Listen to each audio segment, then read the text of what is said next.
Meus amados, nós vamos abrir a palavra de Deus no livro de Apocalipse, capítulo 5, versos de 1 a 14. Apocalipse, capítulo 5, versos de 1 a 14.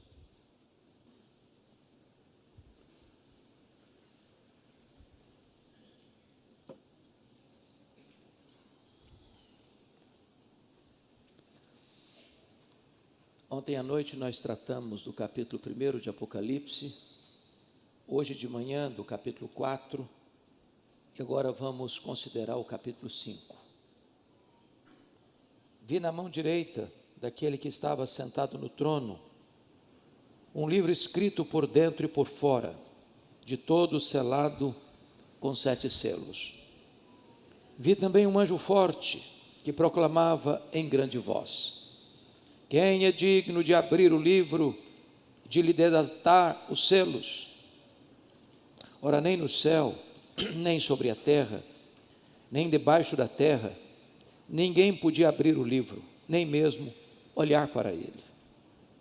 E eu chorava muito, porque ninguém foi achado digno de abrir o livro, nem mesmo de olhar para ele.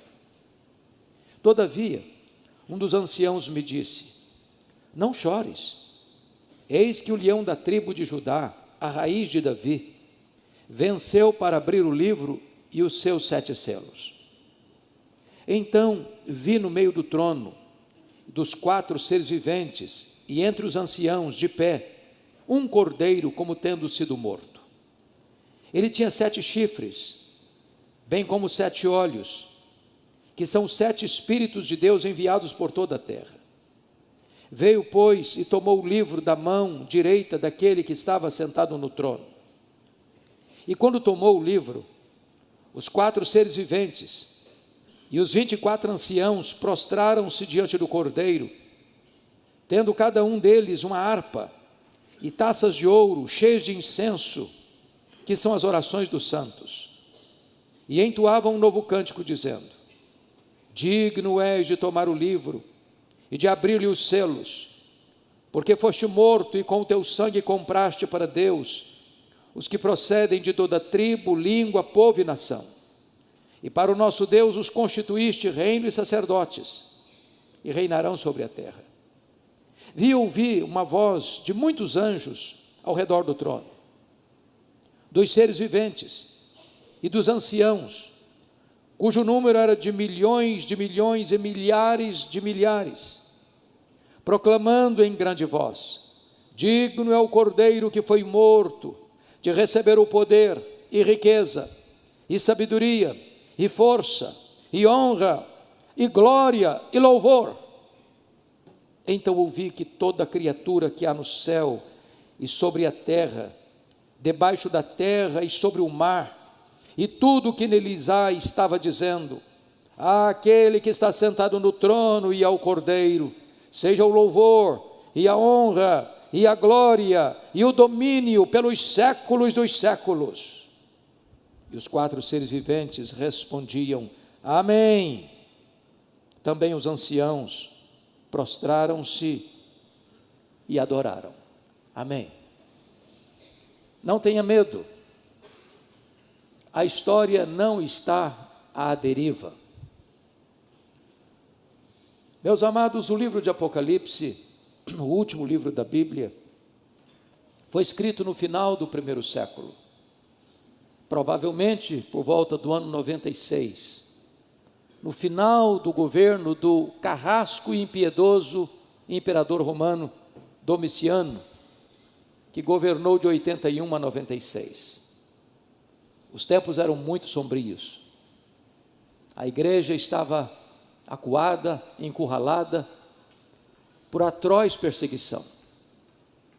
Naquele tempo, os crentes estavam sendo queimados vivos, crucificados.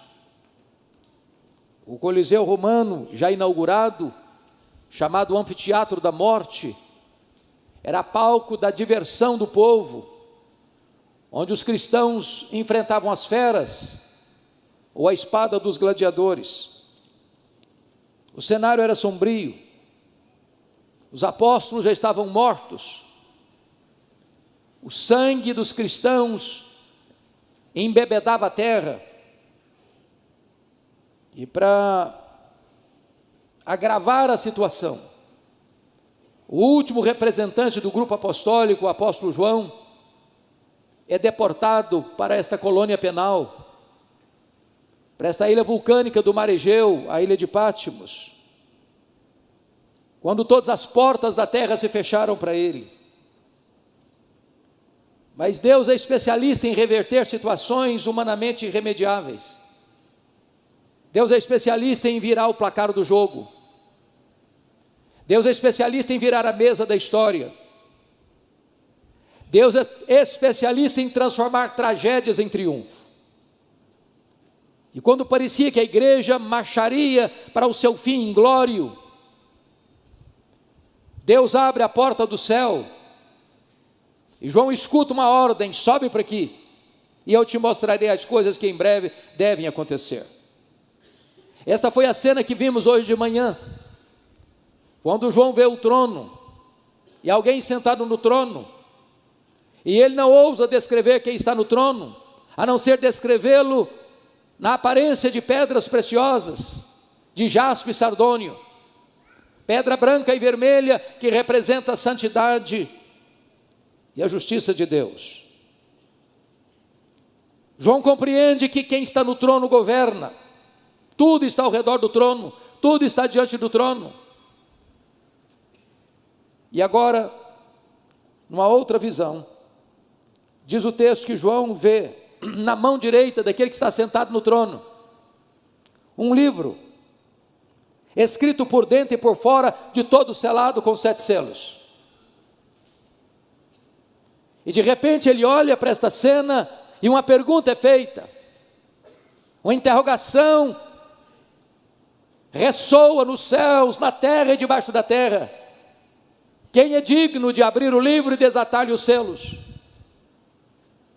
Na verdade, ninguém foi encontrado digno, até que, diz a Escritura, e um ancião diz para ele: não precisa chorar, João, eis que o leão da tribo de Judá, a raiz de Davi, venceu para abrir o livro e desatar os seus 7 selos. E esse ponto, irmãos, aponta para nós uma verdade magna, a verdade de que a história não está à deriva, a verdade de que a história está nas mãos do Cordeiro, que esteve morto, mas está vivo pelos séculos dos séculos. Quando você olha hoje a visão humanista, as pessoas acham, muitas delas, que a história é cíclica e não caminha para lugar nenhum, que nós não avançamos, que nós apenas repetimos os erros do passado e que a geração futura cometerá os mesmos erros que cometemos hoje. Não há esperança, não há uma janela de escape.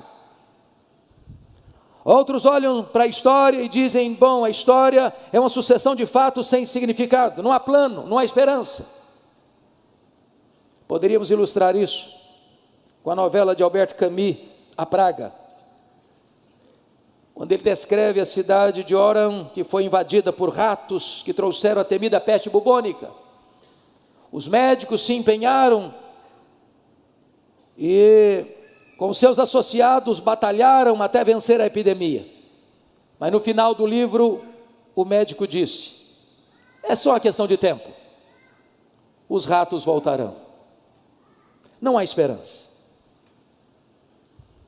Friedrich Hegel, no seu livro Filosofia da História, diz que os povos, que as nações, que os governos nunca aprenderam da história. O grande chanceler inglês Winston Churchill disse que os homens cresceram em poder, os homens cresceram em conhecimento, mas eles não evoluíram moralmente. Sob pressão, o homem moderno praticará os mesmos terríveis atos. O afamado historiador Gibbon, no seu livro Declínio e Queda do Império Romano, disse que a história é pouco mais do que um registro dos crimes, das loucuras e dos infortúnios da humanidade. Thomas More, em seu livro Utopia, entretanto, antevê um tempo em que a terra seria banhada pelas benfeitorias do homem, no apogeu da sua glória, que o homem construiria na terra o próprio paraíso. Todavia, esse ufanismo, esse triunfalismo irreal de Thomas More vai desidratar diante do fato de que o século passado foi marcado por duas sangrentas guerras mundiais, onde na primeira 30 milhões de pessoas são trucidadas, na segunda mais de 60 milhões de pessoas são trucidadas, e todo otimismo humano entra em colapso. A pergunta é: para onde caminha a história? E esse texto responde essa pergunta. Em primeiro lugar, o Deus que está no trono do universo tem um propósito para a história. Por favor, veja comigo o verso 1. Vi na mão direita daquele que estava sentado no trono um livro escrito por dentro e por fora, de todo selado com 7 selos. O que significa esse livro? Esse rolo, que é escrito por dentro e por fora? Significa, meus amados irmãos, que Deus tem um plano para cada criatura, que Deus escreveu a história antes dela acontecer, que Deus conhece, que Deus controla, que Deus dirige todas as coisas para uma consumação final. Significa que o livro tem sequência e tem consequência. Significa que a história dos homens não está nas mãos dos poderosos, não está nas mãos dos filósofos, dos sociólogos, dos historiadores, dos governantes. A história está nas mãos do Deus Todo-Poderoso que está assentado no trono. Mas notem vocês que esse livro está escrito por dentro e por fora. Tudo está traçado, tudo está escrito, tudo está determinado. O fim já está previsto e, mais do que isso, consumado pelo próprio Deus. Nada é esquecido, nada é omitido. Sua vida não caminha ao léu, o seu futuro está nas mãos de Deus. Mas em segundo lugar, notem vocês comigo nos versos 2 e 3. Eu queria que você, por gentileza, lesse comigo em voz alta, todos nós. Versos 2 e 3, vamos juntos.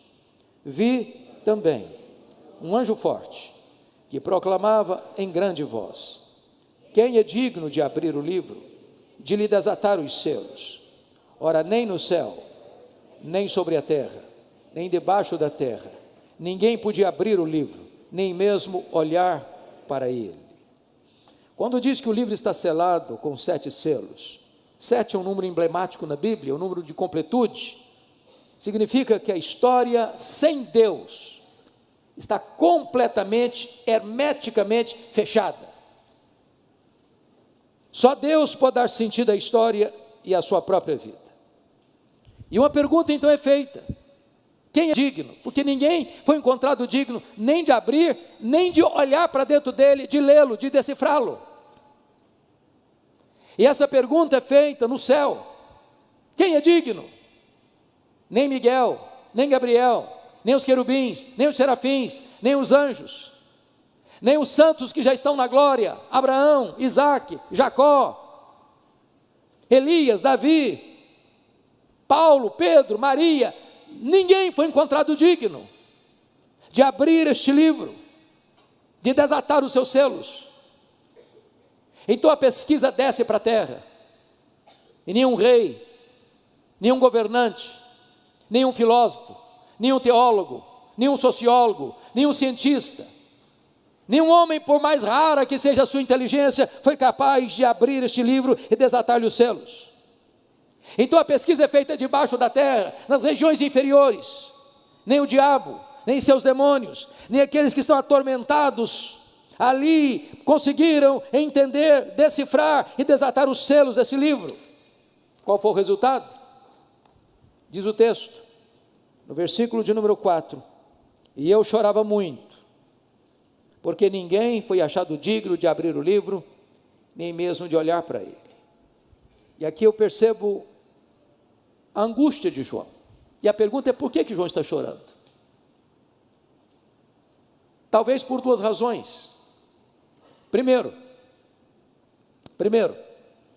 ele está chorando, porque isso parecia frustrar a promessa do capítulo 4, verso 1. Qual foi a promessa do capítulo 4, verso 1? Sobe para aqui, é uma ordem. E aqui tem uma promessa.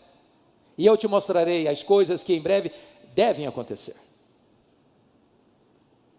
Se ninguém era capaz de sequer olhar para o livro ou de desatar-lhe os selos, como é que o futuro poderia ser decifrado? Como é que a promessa poderia ser cumprida? Mas em segundo lugar, porque se ninguém é capaz de olhar para esse livro, ler esse livro, desatar os seus selos, então a história estaria à deriva, como um barco sem leme.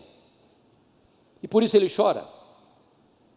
E meus irmãos, aqueles que olham para a história na perspectiva humanista, aqueles que olham para a história e acham que ela está dando voltas, aqueles que olham para a história e acham que ela é um caminhão sem freio, ladeira abaixo, eles não têm esperança.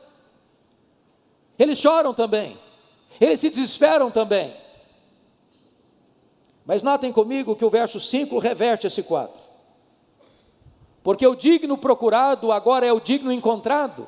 Você pode ler o verso 5 comigo, por gentileza, todos juntos? Todavia, um dos anciãos me disse: não chores, eis que o leão da tribo de Judá, a raiz de Davi, venceu para abrir o livro e os seus 7 selos.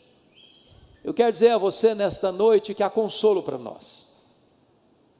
E a ordem de Deus para você é: não chores. Seu futuro pode ser desconhecido para você, mas seu futuro está nas mãos de Deus. Sua vida está nas mãos de Deus. A sua família está nas mãos de Deus. Tudo está nas mãos de Deus. Quem controla a sua vida não é Brasília, não é Washington, não é a ONU, não são os organismos internacionais. Quem controla a sua vida é o Deus Todo-Poderoso. A sua vida está nas mãos do Deus Todo-Poderoso. Então não se abata, então não se entristeça, então não se desespere. Deus continua no trono e o Cordeiro tem o livro da história nas suas poderosas mãos. Mas notem mais, a solução desta história, porque você vai notar aqui a descrição daquele que tem autoridade, competência, capacidade para abrir o livro e desatar os selos. Eis que o leão da tribo de Judá, a raiz de Davi, venceu para abrir o livro e os seus 7 selos. Tanto o leão de Judá, que é uma expressão profética lá de Gênesis 49, quanto a raiz de Davi, outra expressão profética messiânica, lá em Isaías 11:1, está apontando para Jesus. Ele é o leão da tribo de Judá, ele é a raiz de Davi, ele é aquele que venceu. E venceu quem? Venceu o diabo, venceu o mundo, venceu o pecado. Ele está apto para abrir o livro, porque ele é o Messias vencedor, ele é o leão, porque antes ele foi o cordeiro. Agora notem vocês, que quando no verso 6 nos é informado quem é este leão, quem é esta raiz de Davi, está escrito: então vi no meio do trono e dos 4 seres viventes, e entre os anciãos de pé, um cordeiro como tendo sido morto. Ele diz que foi o leão que venceu, mas quando ele vai olhar para o leão, não é um leão que ele vê um cordeiro como tendo sido morto. Ele é o leão porque primeiro foi o cordeiro. Ele morreu como cordeiro, mas ele ressuscitou como leão. Ele tem todo o poder, ele tem toda a autoridade. E diz a Escritura, meus amados irmãos, que esse cordeiro tem uma característica: tendo sido morto.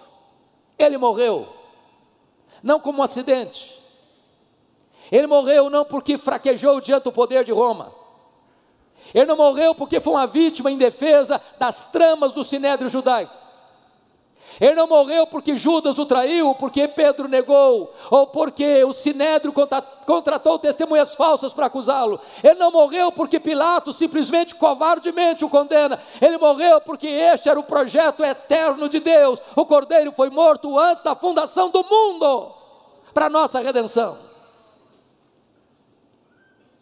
Agora notem quem é esse Cordeiro, quais são os seus atributos. Vejam vocês comigo. No versículo 6, ele tinha 7 chifres, e chifre na Bíblia é uma palavra que descreve poder. Quando diz que ele tinha 7 chifres, isso não é um monstro que é descrito para nós, isso representa para nós que ele tem todo o poder, porque 7 é o número da completude, o número completo, significa que ele é onipotente.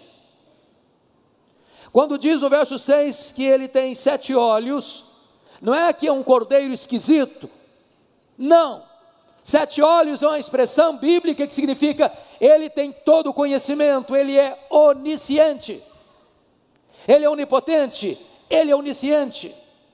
Mas notem vocês, que são os 7 Espíritos de Deus enviados por toda a terra, isso representa que ele não só é onipotente, ele não só é onisciente, mas ele também é onipresente, são atributos exclusivos de Deus. O Cordeiro é onipotente, o Cordeiro é onisciente, o Cordeiro é onisciente e onipresente e onipotente, ele tem todo o poder. Agora, confira comigo,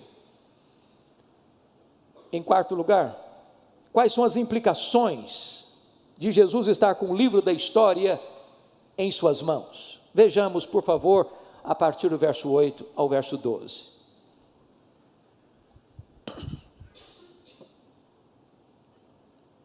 Versículo 8, por gentileza.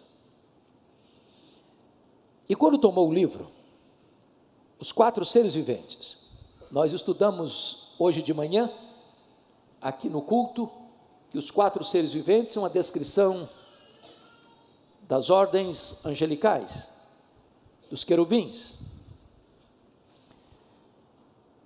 Estudamos hoje de manhã que os 24 anciãos é uma representação da igreja do Antigo Testamento e do Novo Testamento, dos patriarcas e dos apóstolos. Portanto, nós estamos falando aqui que todos os seres angelicais, que toda a igreja glorificada, está contemplada aqui nesse verso 8, e quando tomou o livro, os anjos e a igreja glorificada prostra-se diante do Cordeiro, tendo cada um deles uma harpa, e notem vocês, e taças de ouro, cheias de incenso, que são as orações dos santos. Então vamos olhar primeiramente as consequências de saber que Jesus está com a sua vida no controle dele. Você não precisa ter medo do futuro. Primeiramente, nós temos plena confiança, meus amados irmãos, em orar ao Senhor. Preste atenção no que eu vou lhe dizer. Às vezes, na linguagem bíblica, é como se Deus tivesse uma taça, e toda a oração que você faz é colocada nessa taça. Não há oração desperdiçada, não há oração perdida. Às vezes você não tem a resposta na hora, mas é como se a sua oração fosse para dentro dessa taça. Há um momento em que esta taça vai se encher, e o texto está dizendo que esta taça está cheia das orações dos santos. A oração, irmãos, não é apenas um exercício devocional para eu me sentir bem, para acalmar o meu espírito, para me aquietar, como se fosse uma terapia. Não, a oração é muito mais do que isso. A oração é a força mais poderosa que Deus deu à sua igreja na terra.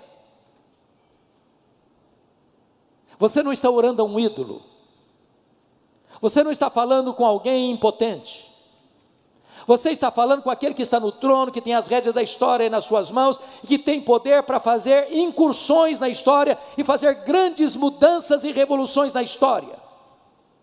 A oração conecta a fraqueza humana à onipotência divina. A oração conecta o altar da terra ao trono do céu. É por isso que Apocalipse capítulo 8 diz que quando as orações chegam, Deus despeja esta taça das orações dos santos, e trovões e relâmpagos e intervenções poderosas acontecem na terra em resposta às orações dos santos. Vale a pena orar, é preciso orar, porque quando a igreja ora, ela se torna cooperadora com Deus nesse grande projeto de governar a história, porque Deus aprove a Ele, sendo soberano, agir mediante as orações dos santos. É por isso que a Bíblia diz: muito pode em seus efeitos a oração do justo. Mas em segundo lugar, uma vez que o Cordeiro tem o livro da história nas mãos, não apenas faz sentido orar, mas em segundo lugar, faz sentido evangelizar. Olha comigo o versículo 9. Você pode ler comigo em voz alta o 9 e o 10, por favor, vamos juntos. E entoavam novo cântico, dizendo: digno és de tomar o livro e de abrir-lhe os selos, porque foste morto, e com o teu sangue compraste para Deus os que procedem de toda tribo, língua, povo e nação. E para o nosso Deus os constituíste reino e sacerdotes, e reinarão sobre a terra. Meus amados irmãos, há duas coisas que eu destaco aqui. Aqui nós entramos numa das doutrinas mais sacrossantas da Bíblia, a chamada doutrina da expiação.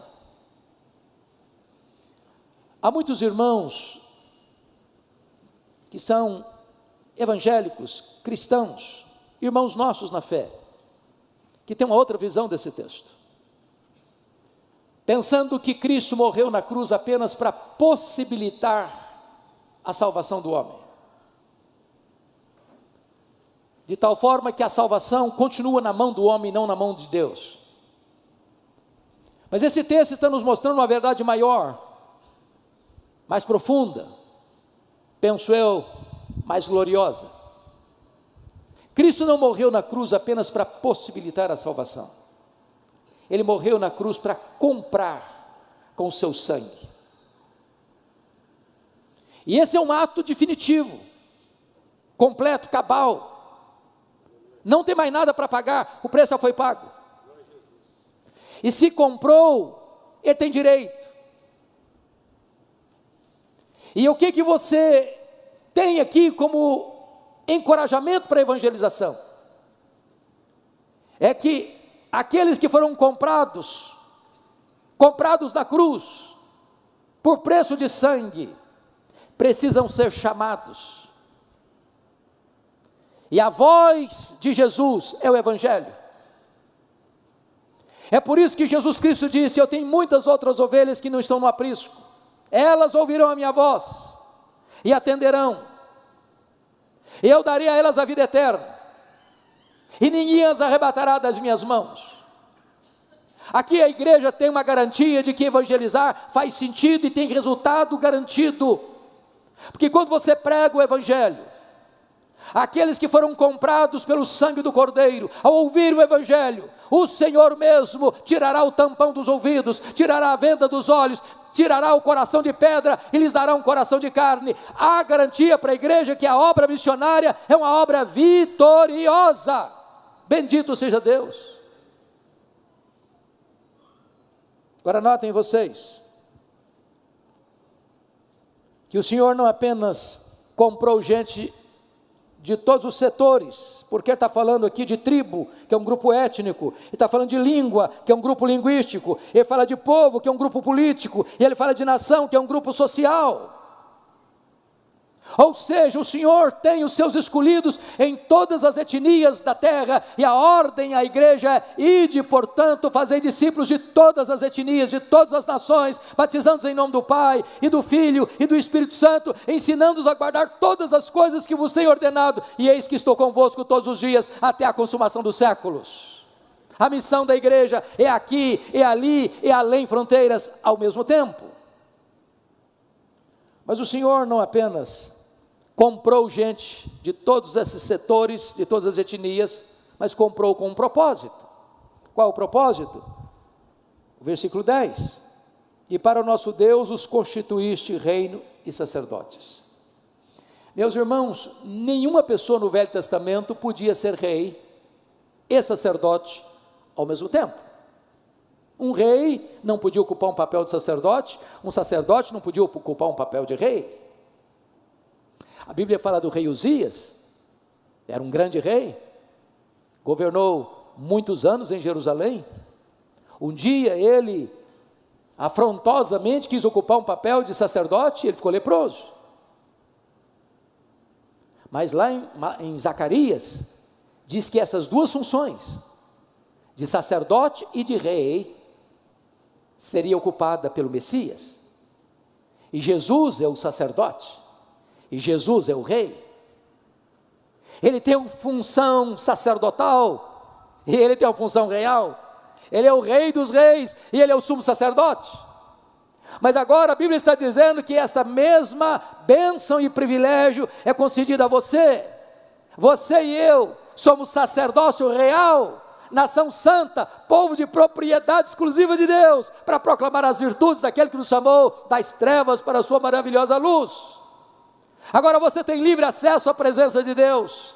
Agora você foi colocado juntamente com Cristo, assentado nas regiões celestes, acima de todo o principado e potestade.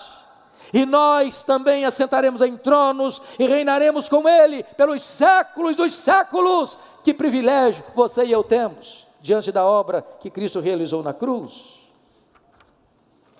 Mas, amados irmãos, nós ainda temos uma outra implicação. Eu peço que você leia comigo, por gentileza, os versos 11 e 12, nesse momento. Pode ler comigo, 11 e 12, vamos juntos? Vi e ouvi uma voz de muitos anjos, ao redor do trono, dos seres viventes e dos anciãos, cujo número era de milhões e milhares de milhares, proclamando em grande voz: digno é o Cordeiro que foi morto, de receber o poder, e riqueza, e sabedoria, e força, e honra, e glória, e louvor. O que eu acho maravilhoso é que ele não depende de receber nada disso de ninguém, porque já tem, sempre teve. Ele não deriva glória, nem de você nem de mim. Ele é glorioso em si mesmo. Mas aqui é um reconhecimento público, que emana, que procede, notem vocês, dos muitos anjos ao redor do trono, dos seres viventes, dos serafins, e dos anciãos, que é toda a igreja.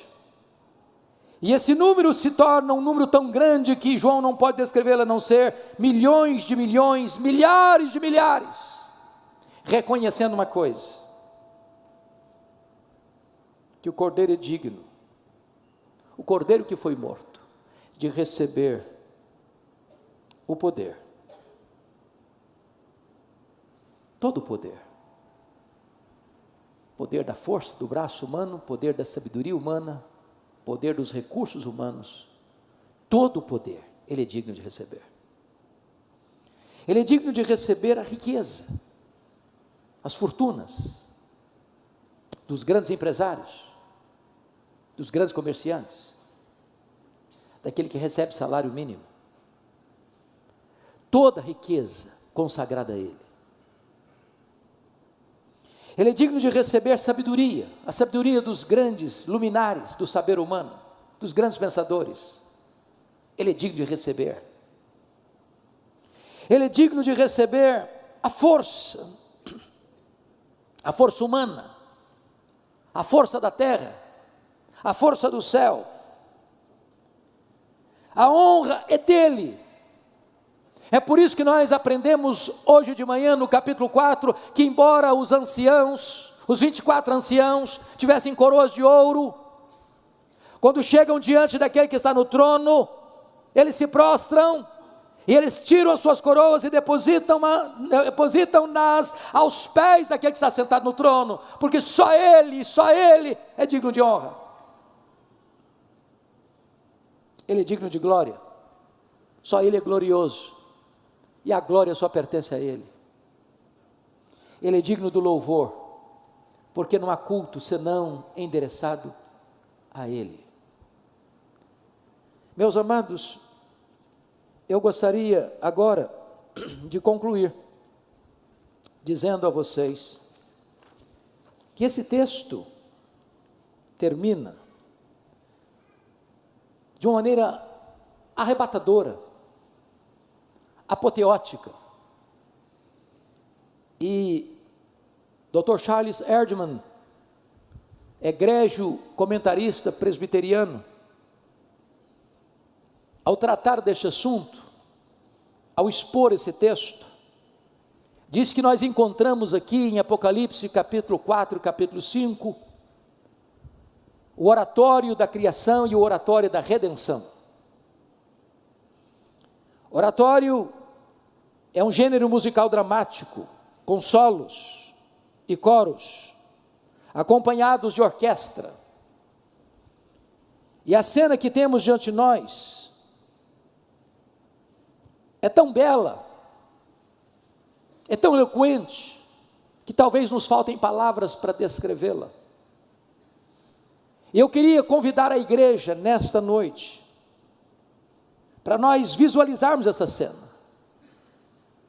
Quem sabe você sendo convidado para uma grande apresentação musical, talvez na mais nobre e seleta sala do universo, a mais ampla, vai fazer parte deste grande coral, desta grande orquestra, toda a igreja glorificada, todos os seres angelicais, todos os seres que habitam nos céus, todos os seres que foram criados por Deus e respiram nos céus, na terra, nos mares. E você é convidado para entrar para esse grande musical. É o oratório da criação e da redenção. E notem comigo que este musical vai ser aberto. Vai ser aberto pelo quarteto dos 4 seres viventes, daquelas ordens angelicais mais elevadas, que assistem diante do trono.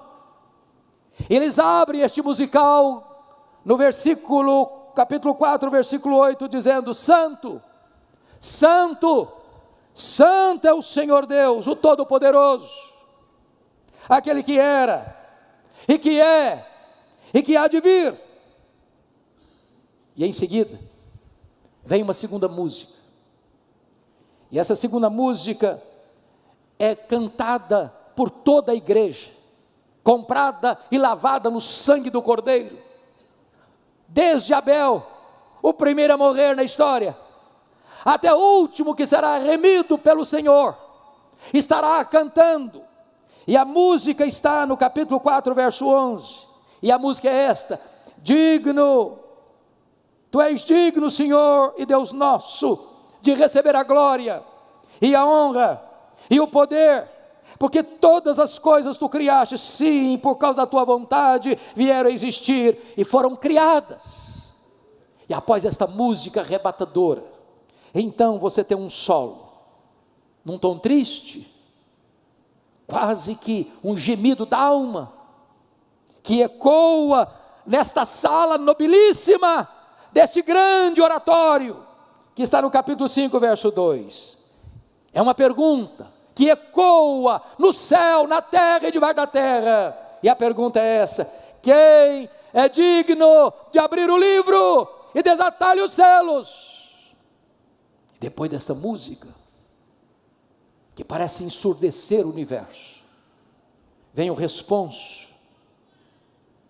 no capítulo 5, versículo 5, e o responso é este: não chores, eis que o leão da tribo de Judá, a raiz de Davi, venceu para abrir o livro e desatar-lhe os selos.